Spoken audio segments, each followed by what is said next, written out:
A tragic incident has been reported from Purba Kaulikura village under the Gournagar block of Kailashahar, where a housewife identified as Anjana Malakar allegedly passed away by suicide due to financial distress caused by her inability to repay a loan from Bandhan.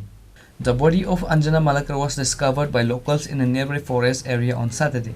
The incident has sent shockwaves through the small village committee. Sources indicated the deceased had been under severe mental stress for some time, as she was reportedly struggling to meet the repayment schedule for her loan taken from the financial institution known as Bandhan.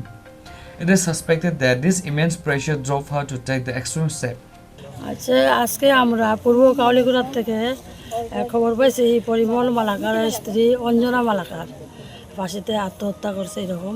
এরপর আমরা স্পটে দেখছি মহিলারে বাড়ির পাশে জঙ্গলে ঝুলন্ত অবস্থায়। মহিলারে বর্তমানে আমরা পোস্টমর্টমের জন্য হসপিটালে নিয়ে যাইতেছি।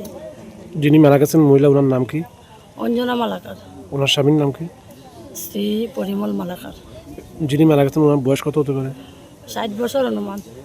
মানে প্রাথমিকভাবে কি মনে করেন বা পরিবার থেকে কি জানানো হয়েছে, মারা যাওয়ার কারণটা কি হতে পারে? তাদের ভিতরে কিছুদিন ধরিয়া বন্ধন এরকম বিভিন্ন সংস্থা থেকে লোন লইছে, ওই ধরনের একটা টেনশন চলছিল টাকা কিভাবে শোধ করতে পারবো এটাকে।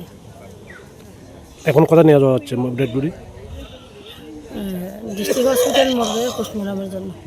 A case has been registered and further details are awaited as the police interview family members and look into the records of the financial pressures faced by the deceased. Reported by Uttam Dev from Kailashahar, Chini, Khorang.